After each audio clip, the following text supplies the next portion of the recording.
Assalamualaikum warahmatullahi wabarakatuh. Nahmaduhu wa nusallimu ala rasulil karim amma ba'du. Sadaqallahu alazim. Hadirin yang dirahmati Allah Subhanahu wa taala. Alhamdulillah hadirin, kita akan mudzakaroh yang mana tema mudzakaroh ini itu cara mewujudkan kesatuan hati di antara umat. Cara mewujudkan kesatuan hati di antara umat.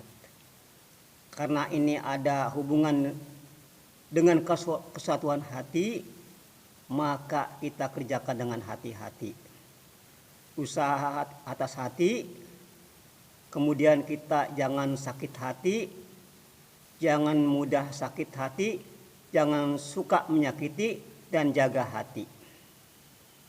Jagalah hati. Ini Pak, inilah. Karena Allah Subhanahu wa taala berfirman dalam hadis qudsi, "Wahai Ka'bah, aku tidak akan marah bila mana kamu diruntuhkan, kemudian dibangun lagi, diruntuhkan lagi, dibangun lagi sampai 70 kali, itu aku tidak marah. Tapi kalau ada hati manusia ini disakiti, aku akan marah." Jadi maknanya hadirin, nilai seorang mukmin ini lebih berharga daripada nilai Ka'bah. Hadirin, ini kalimat la ilaha illallah ini ada di hati kita. Yang mana kalimat ini nilainya Pak? Nilainya ini Masya Allah. Bila mana tujuh lapis bumi langit dan seisinya apa ada di sana ditimbang dengan kalimat la ilaha illallah, lebih berat kalimat la ilaha illallah. Begitu mulia Pak orang mukmin ini. Maka kita harus muliakan, hormati yang tua, segani yang sebaya, dan sayang yang muda. Dan para nabi juga hadirin diutus ke atas hati-hati manusia. Agar manusia ini mengenal Allah, agar manusia mengetahui siapa itu Allah, ada keagungan Allah.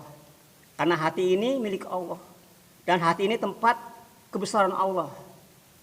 Maka harus Allah yang ada di hati kita Pak. Sebagaimana singgasana ini yang ada duduk di singgasana hanya raja. Selain raja tidak boleh Pak. Begitu yang ada di hati kita hanya Allah. Kalau hanya Allah Pak di hati kita, maka hati kita menggerakkan anggota badan kita untuk taat perintah Allah hadirin. Kaki digunakan untuk melangkah yang baik-baik, mentaati perintah Allah. Begitupun tangan digunakan untuk taat pada Allah. Begitupun mata, pikiran, semua apa digunakan untuk mentaati perintah Allah. Kalau hati yang ada keagungan Allah, kalau hati yang ada kebesaran Allah, kalau hati yang ada daripada keyakinan benar kepada Allah Subhanahu wa taala Pak. Tapi kalau hati kita kosong daripada kebesaran Allah, tidak ada kebesaran Allah di hati kita Pak, yang ada makhluknya, yang ada kebesaran pangkatnya, jabatannya, istrinya, dunia apa dijadikan tujuan, akhirat nomor belakang. Masya Allah, ini Pak, kalau tidak ada Allah di hatinya, tidak bertamu Allah di hatinya Pak. Masya Allah. Hadirin yang dirahmati Allah SWT, baginda Rasulullah Pak doa pada Allah, ya Allah, jangan umatku ini dijajah, dikuasai orang kafir. Dan doa ini dikabulkan sama Allah Pak. Yang kedua Nabi doa, ya Allah, jangan umatku ini mati kelaparan. Dan itu pun dikabulkan sama Allah Pak. Dua dikabulkan, satu Pak yang belum dikabulkan apa? Ya Allah, jangan umatku ini pecah belah di antara umatku. Nah ini belum dikabulkan Pak. Nah ini maknanya Pak, ini tugas kita, ini PR. Kalau semuanya taat pada Allah, semuanya rukun, jadi kita kerja apa? Santai berarti, ini kerja kita Pak. Bagaimana mewujudkan kesatuan umat di kalangan umat? Karena syarat datangnya pertolongan Allah, syarat datang nusratullah, syarat datang daripada kekuatan Allah. Ini kalau umat Islam bersatu, satu hati. Lidi Pak, kalau lidi cuma satu Pak, gampang patah. Tapi lidinya satu kuat Pak, ditumpuk satu, maka kuatan luar biasa. Begitu Pak kalau umat pecah berai, Masya Allah. Kalau nggak pandang lagi Pak ini umat, kalau setelah pecah berai, saling hujah, saling membenci, saling gontok-gontokan, maka dicabut rahmat Allah dari umat ini. Hadirin, kita dengar hadirin ceritanya. Ketika itu ya, Allah SWT ingin memberitahu kapan itu malam Lailatul Qadar itu, kapan waktunya datang. Tapi ketika mau turun itu, ayat itu mau turun Pak, dari langit mau dikasih tahu kepada ini umat. Tapi di kalangan sahabat ada yang perpecahan, maka dicabut Pak. Itu yang harus kita tahu nih kapan Lailatul Qadar hari ini, tapi sampai sekarang dirahasiakan. Itu gara-gara pecah hati di kalangan sahabat Pak. Jadi ini penting satu hati Pak. Kambing Pak kalau dia sendirian kita berserigala, tapi kambing banyak berjamaah kambingnya serigala takut Pak. Nah setan yang daripada serigala setan Pak. Kita mudah diacak setan kalau kita sendirian Pak. Nah kita harus berjamaah, sholat berjamaah. Dalam agama kita ada teman untuk mengasalkan ini agama, ada punya sahabat karib Pak untuk kita mendakwakan agama Allah. La ilaha illallah. Hadirin yang dirahmati Allah, baiklah, apa kiat-kiat untuk terwujudnya keselatan hati di antara umat. Jadi ada 9 poin Pak yang kita akan mujakorkan. Pertama hadirin, satu ya, kita pandang kebaikan yang ada pada saudara kita. Dan kita lihat keburukan kita, kekurangan kita, kelemahan kita. Kepada yang namanya keburukan pada kita Pak, kebaikan pada orang. Maknanya kita punya mata dua Pak. Mata pertama melihat kebaikan yang ada pada saudara kita, mata kedua melihat kekurangan yang ada pada kita. Masih banyak saya harus perbaiki kekurangan saya ini. Saya masih suka emosi, saya masih ada rasa ingin dikenal, ingin dipuji. Ini Pak, ini namanya apa? Kerusakan rohani. Ini harus dibersihkan. Ya ada kekurangan sedikit pun di hati kita Pak. Sehingga kita mati dalam keadaan kita bersih hati kita. Karena Allah suci, kitab suci, nabi suci. Jadi kita harus suci lagi Pak. Baru kita akan bertemu dengan Allah Pak. Bertemu dengan Allah ridho dengan kita hadirin. Jadi hadirin ya, kita karena kita pandang kebaikan. Jadi Pak, walaupun itu orang jahat, setelah kelihatan jauh ini orang jahat, tapi pasti ada kebaikannya. Gak mungkin dari A sampai Z jahat Pak. Tapi ada kebaikannya. Nah kebaikan itu yang kita pandang. Jangan lupa, babi aja itu Pak ada kebaikannya. Apa? Giginya putih. Giginya putih Pak. Jadi setiap orang Pak punya kelebihan kekurangan. Setiap kita Pak masing-masing ada kelebihan kekurangannya. Di antara kita si A punya kekurangan, si B ada kelebihan. Begitupun si B ada kelebihan, si A ada kekurangan. Maka saling isi mengisi. Sehingga dalam perkara ini Pak terjadilah transaksi jual beli. Orang melihat kebaikan kita melihat kebaikan orang. Orang melihat kebaikan kita melihat kebaikan orang. Sehingga indah Pak, indah. Nggak pernah lihat keburukannya. Yang kita lihat kebaikan. Ceritakan kebaikan orang Pak. Tapi yang di depan orangnya Pak ya. Kalau kita kebaikan itu di belakang orang. Nabi kalau dipuji Pak, Nabi marah, ngelempar itu pasir. Jadi kita lihat ke kebaikan orang. Selalu orang itu baik, saya yang buruk. Kemudian Pak, poin kedua, tutupi aib keburukan yang ada pada saudara kita. Apa keburukan tetap keburukan Pak, tetap buruk. Nggak usah dibuka lagi, nggak usah dibahas lagi, nggak usah dimujakarahkan lagi, nggak usah di-share lagi. Tutup Pak, dipendem, dikunci udah, dikubur, nggak usah diutek-utek lagi Pak. Keburukan tetap keburukan, ya tetap keburukan Pak. Sebagai monyet dipakai giwang, dipakai baju yang bagus, pakai sepatu mahal, tetap monyet Pak, nggak bisa ganteng. Ya tetap macam begitu keburukan Pak. Ya kita nggak usah disampaikan kepada orang. Satu di keburukan disebarkan Pak, 1000 muncul. Ini Pak, maka kita harus tutupin. Itu nyata bagaimana kalau nggak ada Pak, nggak ada fakta kita bahwa itu fitnah. Adapun kita nggak boleh membuka kekurangan orang lain, apalagi nggak ada bukti. Itu namanya fitnah. Fitnah lebih kejam daripada pembunuhan. Jadi kita tutupi kekurangan saudara kita. Namanya manusia apa pasti ada kekurangannya, pasti ada kejelekannya. Kalau kejelekannya pasti ada aja. Maka kita lihat kebaikannya saja. Kepada kita lihat keburukan, kekurangan. Dan orang yang suka melihat kekurangan dirinya, maka nggak sempat lagi melihat kejelekan orang. Karena diri banyak sibuk dengan melihat kekurangannya, sehingga nggak sempat lagi melihat keburukan orang. Lihat kebaikannya orang. La ilaha illallah. Yang ketiga Pak, poin yang ketiga yaitu kalau ada di antara kita, saudara kita Pak, yang dia melanggar perintah Allah, yang jauh dari perintah Allah, yang dia dalam keadaan kelalaian, maka tugas kita apa Pak? Pertama, kita datangi dia dengan lemah lembut, dengan kasih sayang, dan jangan langsung di tempat yang orang ramai. Kalau bisa 4 mata, kita berdua saja supaya dia jangan malu. Kemudian jangan kita menciptakan perbuatan jeleknya dia. Jangan Pak kita singgung-singgung kalau dia seorang mabok, jangan cerita maboknya. Kalau cerita dia tukang dia judi, jangan bilang judinya. Kita hanya bicara kebesaran Allah, kampung akhirat, tanamkan kehidupan akhirat. Sampaikan bagaimana kehidupan akhirat, bagaimana kehidupan dunia. Dunia sementara, akhirat kekal. Semua berkuasa Allah, selain Allah tidak berkuasa, sampaikan Pak. Jika kalau iman sudah masuk ke dalam diri seorang hamba, maka akan mudah maka keburukan-keburukan yang ada pada dia akan tinggalkan. Nanti dia sendiri yang akan meninggalkan Pak keburukan yang ada pada dirinya Pak. Kalau iman sudah masuk, kalau la ilaha illallah sudah tertanam di hatinya Pak. Sahabat bagaimana? Jahilnya sahabat, dulu mati sahabat, menyembah berhala. Tapi kita iman sudah masuk Pak, Masya Allah. Itu di Mekah Pak banjir, namanya itu itu dihancurkan Pak minuman keras. Jika banjir minuman keras. Nenek-nenek yang sudah ini pun dia pakai tutup aurat. Itu Pak, karena iman sudah masuk. Perintah Allah maka siap. Karena iman sudah tertanam di hati sanubari Pak. La ilaha illallah. Kemudian Pak, setelah kita doa, setelah kita bicarakan, kita rayu siang hari, apa Pak tugas malam harinya? Kita doa pada Allah. Karena yang bisa merubah hanya Allah. Kita nggak bisa merubah istri kita, anak kita, teman kita. Yang bisa merubah Allah. Nabi sendiri nggak bisa merubah pamannya Abu Thalib.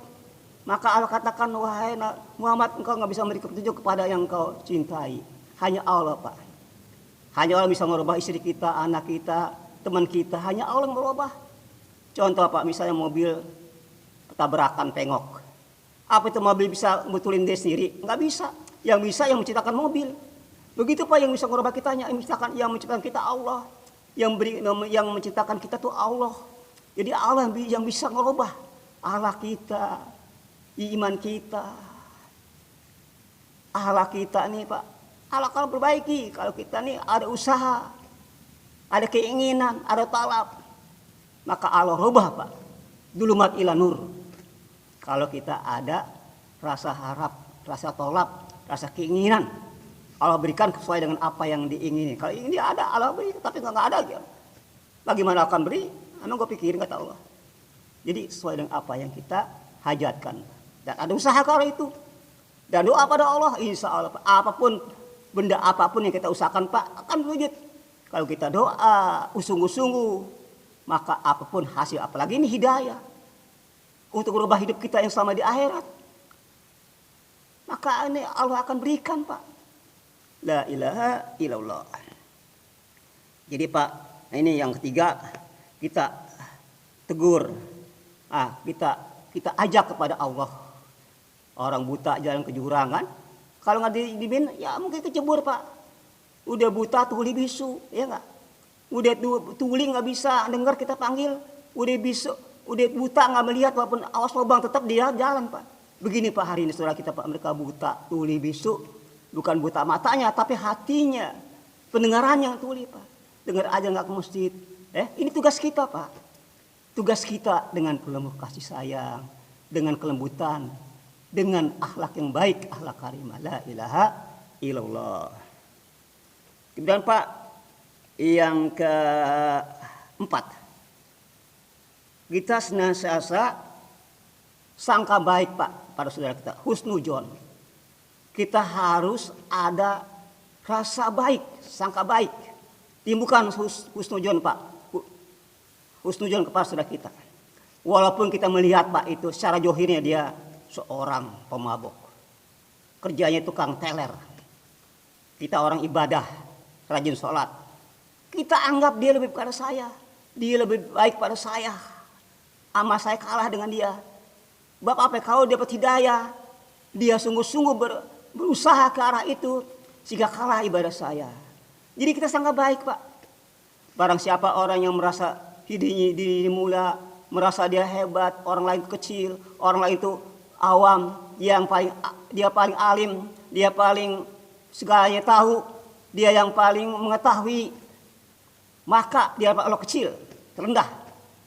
Tapi ada siapa yang merendahkan di depan manusia, dia rendah, tawadu, maka di depan Allah dia mulia, Pak. Jadi kepada manusia kita ini tawadu, kepada Allah sujud, cukup Pak dua. Sujud kita di hadapan manusia, kita tawadu, sujud kepada di hadapan Allah dengan rasa rendah diri. Karena yang paling hina Pak manusia ini ada paling mulia ada pala. Maka kita di hadapan Allah ini pala kita sujud ke bumi. Nah, ini Pak. Itu makanya hadirin kita sangka baik. Husnudzon. Ini Pak ada cerita tentang husnudzon Pak, tentang husnudzon Pak. Ada cerita ya. Ada satu cerita. Ada seorang kiai yang dia mau dirampok oleh 4 orang penjahat ke rumahnya. Ketika itu dia mau masuk, itu sudah masuk Pak. Tapi kiai ini sangat baik, husnudzon. Waduh ada tamu agung nih, Masya Allah. Mari ibu-ibu kita sediakan ini makanan yang ada Bu. Ini tamu agung dari Allah, tamu Allah ini. Disediakan makanan Pak. Apa yang ada disidangkan, dikeluarkan. Masya Allah Pak. Kemudian ini si kiai ini punya anak lagi sakit, minta dijampein Pak, air putih. Tuan ini tamu agung, pasti membawa keberkahan bagi saya. Tolong bisa dibacakanlah supaya anak saya sembuh nih. Ini biasa dia nggak pernah sholat, tukang merampok ya. Tapi didoakan Pak dengan satu ciupan Pak, sembuh Pak itu anaknya Masya Allah. Sembuh itu Pak, subhanallah. Kenapa? Sangka baik si kiai itu Pak. Yang Allah kasih keberkahan. Sehingga itu orang-orang jadi baik, orang-orang jahat itu. Sehingga setelah dia pulang dia bingung. Kok kita jadi begini? Itu Pak, sangka baik si kiai tadi ya. Sehingga orang jahat pun jadi baik. Akibat sangka baik, husnudzon seorang kiai. La ilaha illallah. Setelah Pak ya, kita sangka-sangka baik. Ya, jangan buruk sangka. Ya enggak? Jangan seorang dicurigai ini. Jadi kalau kita curiga sama orang Pak, buruk sangka ini, berarti salah kita. Ya enggak? Hati kita kotor, sehingga orang kotor semua. Bagi orang pakai kacamata hitam Pak, semua orang di gelap semuanya, hitam semuanya. Ya salah apa Pak? Mata kita pakai kacamata hitam kan, semua orang hitam. Begitu Pak, kalau kita hati kita bersih Pak, insya Allah kita mana orang pun keadaan bersih. Itu dari hati kita Pak ya. Insya Allah Pak ya, itu kita selalu husnudzon. Yang kelima Pak, tanamkan kasih sayang pada setiap orang. Dan kita hilangkan kebencian pada diri siapapun. 2, ini yang kelimanya. Tanamkan kasih sayang Pak. Setiap orang kita tanam kasih sayang. Kelembutan, doakan. Rasulullah Pak sayang sama umatnya Masya Allah. Ketika Rasulullah dia doakan itu Fatimah, itu Aisyah, gembira Aisyah. Wah Aisyah, maka kenapa kau gembira? Bagaimana kau gembira? Aku didoakan engkau kekasihnya Allah, Nabi utusan Allah. Ketawa wahai anakku, wahai istriku Fatimah, Aisyah, ketahuilah, aku mendoakan kamu cuma sekali ini. Tapi kau umatku, siap waktu aku doakan. Masya Allah Pak, ini kita Pak didoakan Rasulullah Pak. Umati, Anissa, risaunya pada umat Masya Allah. Itu Pak Rasulullah SAW.